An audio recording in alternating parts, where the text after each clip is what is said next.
নির্মীয়মান সুড়ঙ্গ দুর্ঘটনায় মৃতদের পরিবার ২১ লক্ষ টাকা করে পেয়েছে। আজকে উত্তরবঙ্গ সফরে গিয়ে বলছেন রাজ্যের মুখ্যমন্ত্রী শুভেন্দু অধিকারী। তিনি আরও বলছেন, সিকিমে দুর্ঘটনায় উদ্ধার কাজ পশ্চিমবঙ্গ ও সিকিম সরকার একসঙ্গে করেছে। মৃতদের পরিবারের ৭ জনকে হোমগার্ডে চাকরি দেওয়া হয়েছে। পরিযায়ী শ্রমিকরা এবার রাজ্যে ফিরতে শুরু করুন, বার্তা রাজ্যের মুখ্যমন্ত্রীর। এই উত্তরবঙ্গ সফরে মুখ্যমন্ত্রী আজ শিলিগুড়ির বর্ধমান রোডে উড়ালপুলের সূচনা করেন।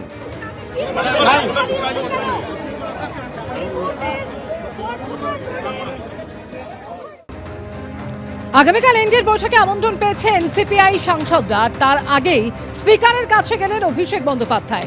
অভিষেক বন্দ্যোপাধ্যায়ের নেতৃত্বে 6 জন সাংসদ তারা স্পিকারের কাছে যান, তার সঙ্গে দেখা করেন এবং 20 জন সাংসদের পদ খারিজের আর্জিতে কি সিদ্ধান্ত নেওয়া হয়েছে তাই জানতে চেয়েছে কালীঘাট তৃণমূল।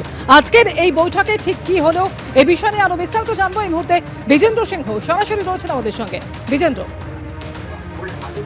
দেখো, এর আগেও স্পিকারের কাছে দেখা করেছিলেন অভিষেক বন্দ্যোপাধ্যায় এবং 20 জন সাংসদ যারা এনসিপিআই হয়ে গেছেন এবং সেপারেট ব্লক চেয়েছেন স্পিকারের কাছে। স্বীকৃতি পেন্ডিং রয়েছে লোকসভা স্পিকারের, কিন্তু তার আগে আজকে আবার স্পিকার ওম বিড়লার সঙ্গে দেখা করেন অভিষেক বন্দ্যোপাধ্যায় এবং বাকি কালীঘাটপন্থী তৃণমূল সাংসদরা, এবং তারা চিঠি দিয়েছেন স্পিকারকে।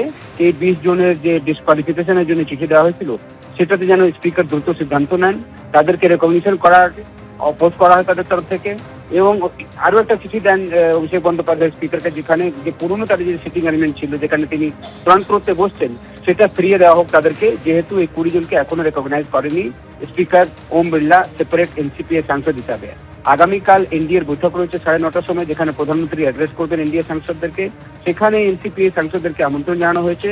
কাকলি ঘোষ দস্তিদার জানিয়েছেন যে আগামীকাল এই মিটিং এ, যেটা বালযোগী অডিটোরিয়ামে হবে সকালে, সেটাতে এনডিএ সাংসদ হিসাবে তাদের 20 জন সাংসদ যোগ দেবেন। আগামীকালই মুখ্যমন্ত্রীর সঙ্গে তাদের একটা মিটিং রয়েছে 1টার সময়, যেখানে এনসিপিআই সাংসদরা বঙ্গভবনে মুখ্যমন্ত্রীর সঙ্গে দেখা করবেন এবং তারা আশাবাদী যে খুব শীঘ্রই স্পিকার তাদেরকে রেকগনিশন দেবেন। কিছু ডকুমেন্ট চেয়েছিলেন স্পিকারের অফিস থেকে, সেটা তারা ইলেকশন কমিশন থেকে নিয়ে জমা দিয়েছেন। তারা আশাবাদী একদিকে কি তারা যত দ্রুত হোক স্পিকার তাদেরকে লোকসভার মধ্যেও সেপারেট একটা আইডেন্টিটি দেবেন এনসিপিআই সাংসদ হিসাবে। অন্যদিকে আজকে স্পিকারের সঙ্গে দেখা করে তাদের পদ খারিজ করার জন্য আবেদন করেছেন অভিষেক বন্দ্যোপাধ্যায়।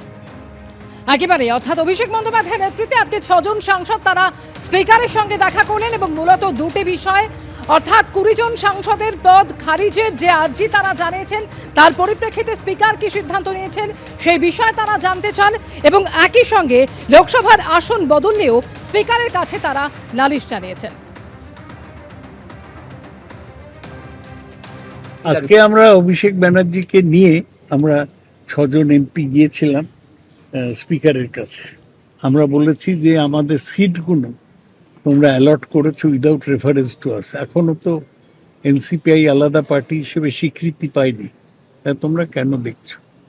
আমরা বললাম তোমায় তো আগে জানিয়েছি, আবার চিঠি দিচ্ছি বলে একটা স্পিকারকে 2টো চিঠি দেন। আর ডিসকোয়ালিফিকেশন পিটিশনগুলো এখনো কনসিডার করছো না কেন, এই নিয়ে আমরা চিঠি দিয়েছি। আপনারা কি চাইছেন? দ্রুত স্পিকার সিদ্ধান্ত নিন, ডিসকোয়ালিফিকেশন অন 20 যারা দ্রুত শিক্ষা নিক এবং আমাদের পুরনো সিটগুলো ফেরত দিক। একদম নিয়মের মধ্যেই রয়েছে এবং যে কারণে আমরা একটা অন্য এনসিপিআই এর সঙ্গে রয়েছি এবং নিয়ম মেনেই করা হয়েছে। আমার মনে হয় না যে নিয়মের বাইরে কিছু হয়েছে।